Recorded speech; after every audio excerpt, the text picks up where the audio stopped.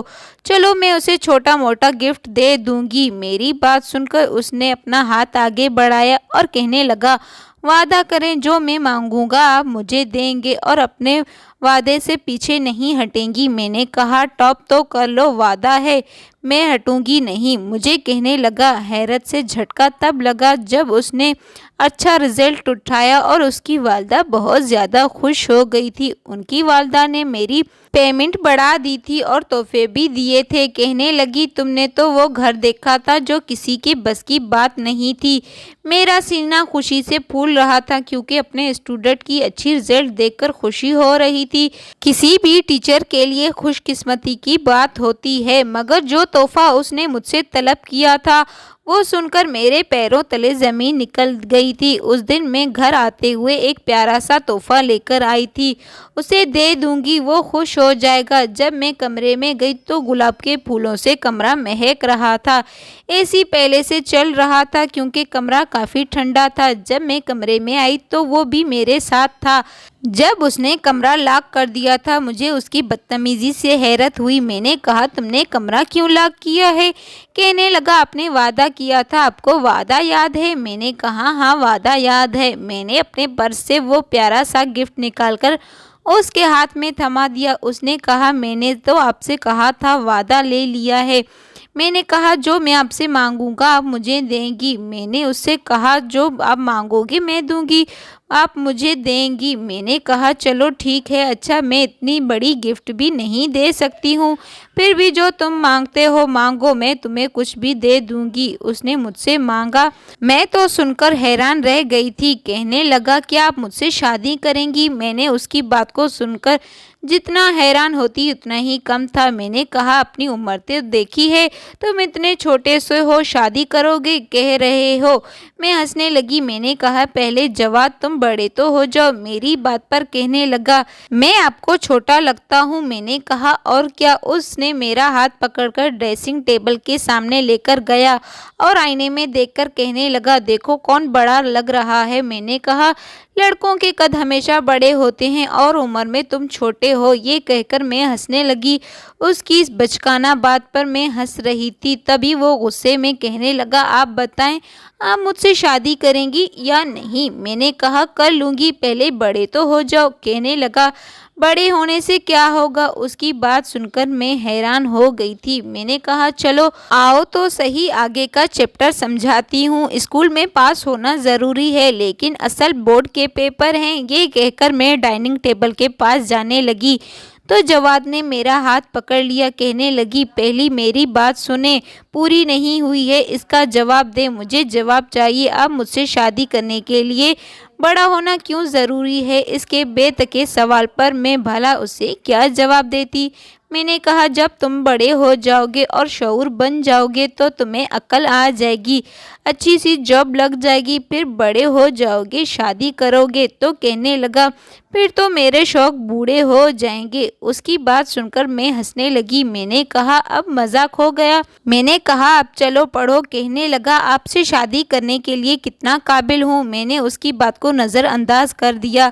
اب یہ ہوا کہ وہ دل لگا کر پڑھنے لگا تھا۔ انہی دنوں میں میری والدہ کی طبیعت بہت زیادہ خراب ہونے لگی تھی تو پھر میرے سارے پیسے ان کے علاج میں خرچ کر دیے تھے۔ میرے ماموں کا بیٹا لیکن زیادہ اچھا نہیں تھا، وہ بھی جاب کرتا تھا دوسرے شہر میں۔ میری والدہ بیمار کا سن کر وہ بھی ملنے کے لیے آ گیا تھا، کافی اچھے مزاج کا تھا۔ میری والدہ بھی اس سے بہت محبت کرتی تھی، اس کے ساتھ میرا رشتہ طے کر دیا تھا۔ اماں کہتی تھی، بیٹی یہ بہت اچھا لڑکا ہے، تمہارا بھی خیال رکھے گا اور میری بیماری کا پتہ نہیں، جب بھی میری موت آ سکتی ہے۔ میں نے ان کے منہ پر ہاتھ رکھ دیا اور کہہ دیا، اماں آپ ایسی باتیں کیوں کر رہی ہیں؟ اللہ آپ کو لمبی زندگی دے، اللہ آپ کو میری زندگی دے دے، آپ ایسی باتیں کیوں کر رہی ہیں؟ میرے ماموں کے بیٹے نے میری اماں سے میرا ہاتھ مانگ لیا تھا، کہنے لگا صبا کی شادی اب مجھ سے ہوگی، میں آپ کو بے سہارا نہیں چھوڑوں گی۔ میری والدہ میرا رشتہ طے کر کے مطمئن ہو گئی تھی۔ میں دروازے پر کھڑی تھی، باتیں سن کر مجھے ہمت نہیں ہوئی میں اندر جا سکوں۔ عمران نے مجھے دیکھ لیا تھا اور کہنے لگا، کیا ہوا صبا، تم باہر کیوں کھڑی ہو؟ اندر آ جاؤ۔ میں اندر گئی، میری والدہ بہت زیادہ خوش تھی اور کہنے لگی، اب میں مطمئن ہو گئی ہوں۔ کہنے لگی، اب بے آسانی سے مر سکتی ہوں کیونکہ میری بیٹی کی ذمہ داری اب تمہارے کندھوں پر ہے۔ میری آنکھوں سے آنسو بہہ رہے تھے۔ میں کچن میں کھڑی تھی، میں سوچ رہی تھی کہ یہ زبردستی کا رشتہ ہے۔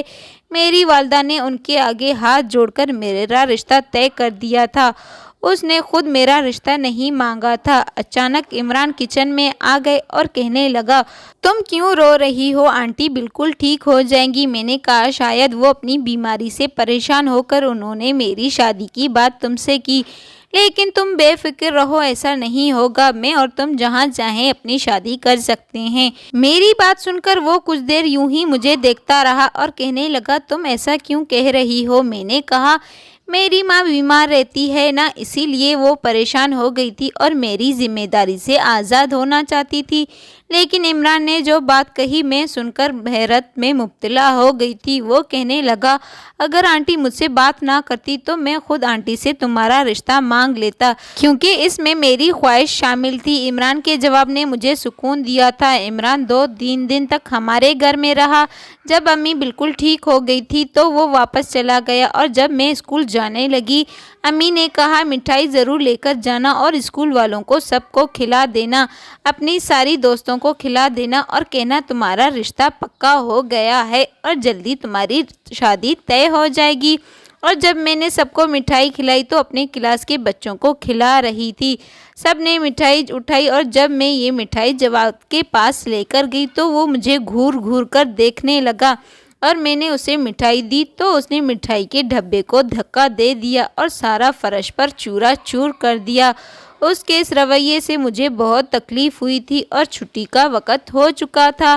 میں نے جلدی سے قدم اٹھا کر کلاس سے باہر چلی گئی تھی اور میں نے سوچا ٹیوشن کے ٹائم پر اسے میں بہت سبق سکھاؤں گی جو وہ یاد رکھے گے۔ میں نے سوچا اس کے رویے کو کیا ہوا ہے، اس نے سب کے سامنے میری بےعزتی کی تھی، آخر اس کی ٹیچر اس طرح کون بےعزتی کرتا ہے۔ میں اسے ٹیوشن پڑھانے کے لیے گئی تو وہ مجھے بہت غصے میں تھا۔ میں نے کہا، سب بتاؤں گی وہ کون سی حرکتوں کرنے والا ہے اور جو اسکول میں کی تھی۔ جب میں اسے ٹیوشن پڑھانے کے لیے گئی تو اس کی والدہ گھر پر نہیں تھی، گھر میں بس 2-3 ملازم تھے۔ میں اوپر اس کے کمرے میں چلی گئی تھی، کمرے میں بہت تیز میوزک چل رہا تھا۔ جب میں نے دروازے پر دستک دی، اس نے دروازہ کھولا، کمرے میں بیہودہ گانے چل رہے تھے، جانے کس وجہ سے وہ رو رو کر اس کی آنکھیں لال ہو چکی تھی، جیسے کہ وہ شدت سے رویا ہے۔ جب میں کمرے میں داخل ہوئی تو اس نے میرے بازو سے کھینچ کر مجھے اپنے قریب کیا اور کہنے لگا، شادی کا بڑھاوا ہوا مجھ سے اور رشتہ کسی اور سے طے کر لیا تھا، میرے ساتھ کیوں کیا ہے؟ اس کی بات سن کر میں تو دنگ رہ گئی تھی۔ میں نے کہا، پاگلوں جیسی بات نہ کیا کرو۔ میں نے کہا، تم جیسے پورے 10 سال چھوٹے ہو اور میں تمہیں اپنے چھوٹے بھائیوں کی طرح سمجھتی ہوں، لیکن تم اس طرح کی باتیں کیوں کر رہے ہو؟ اس نے کہا، شادی سے عمر کا کیا تقاضا ہوتا ہے؟ عمر میں کیا ہوتا ہے؟ تم مجھ سے شادی کر لو۔ اب مجھے بار بار بچہ کیوں کہہ رہی ہیں؟ میں کوئی بچہ نہیں ہوں، میں اب بڑا ہو چکا ہوں، میں تمہارے وہ 2 ٹکے کے کزن کے برابر ہوں، جو وہ کرنا چاہتا ہے وہ میں کر سکتا ہوں۔ میں نے کہا، شرم لحاظ بھول گئے ہو، میرا ہاتھ چھوڑ دو۔ میں نے کہا، میرے ہاتھ میں شدید درد ہو رہا ہے۔ وہ کہنے لگا، کیسے چھوڑ سکتا ہوں آپ کا ہاتھ؟ آپ نے مجھ سے وعدہ کیا تھا۔ اس نے مجھ سے زور سے بیڈ پر دھکا دیا اور خود کمرے کا دروازہ لاک کرنے کے لیے چلا گیا۔ میں جتنا ہی حیران ہوتی اتنا ہی کم تھا۔ میں نے کہا، جواد تمہارا دماغ تو ٹھیک ہے، تم یہ کیا کر رہے ہو؟ میں فوراً اٹھ کر کھڑی ہو گئی تھی اور وہ کہنے لگا، میرا دماغ خراب نہیں ہوا ہے، میں آپ کو پسند کرتا ہوں، میں آپ سے محبت کر چکا ہوں، آپ سے شادی کرنا چاہتا ہوں۔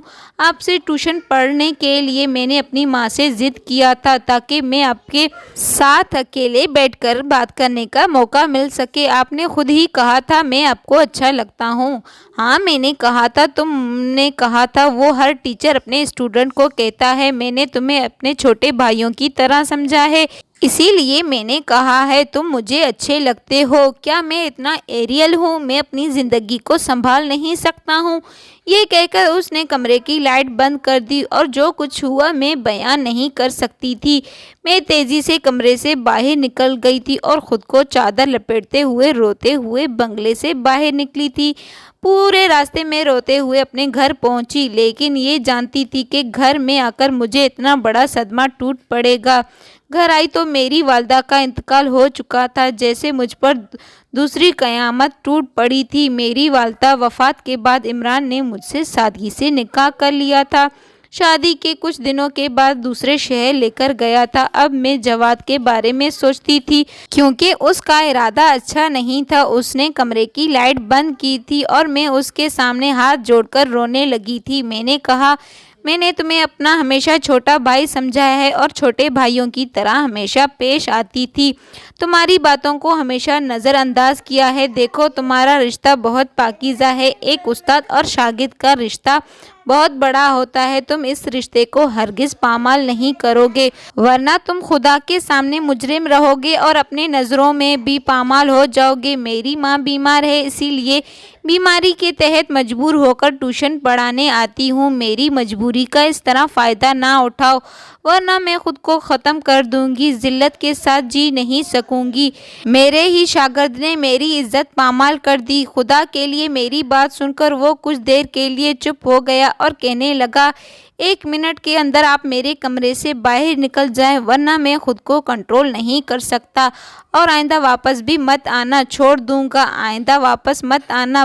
میں بھاگتی ہوئی کمرے سے نکلی اور روتے روتے اپنے گھر پہنچ گئی۔ اللہ تعالیٰ نے میری عزت رکھ دی تھی اور وہ لڑکا گندی قسم کی فلمیں دیکھتا تھا اور خود بھی بہت خراب ہوتا جا رہا تھا۔ اس کے اندر ایسی بہت سی خواہشات پیدا ہوتے جا رہے تھے۔ خدا کے واسطے اپنے بچوں کو ایسے فلموں سے دور رکھیں اور ان پر کڑی سے کڑی نظر رکھیں تاکہ وہ بہت برے چیزوں سے اور برے کاموں سے بچ سکیں۔ ان کی یہ عمر پڑھائی کی ہوتی ہے اور نہ ہی کہ برے کاموں کے۔ برے فلم ہوتے ہیں تو معاشرے میں ان کا کیا امپریشن رہ جائے گا۔ تو محترم ناظرین، اگر آپ لوگوں کو ویڈیو پسند آئی ہو تو ویڈیو کو لائک اور چینل کو سبسکرائب کر دینا۔ مزید اچھی ویڈیوز دیکھنے کے لیے ہمارے ساتھ ہی جڑے رہیے۔ آج کے لیے اتنا ہی کافی ہے، پھر ملتے ہیں کل۔ اللہ حافظ۔ آپ کا اس بارے میں کیا رائے ہے کمنٹس باکس میں ضرور بتانا۔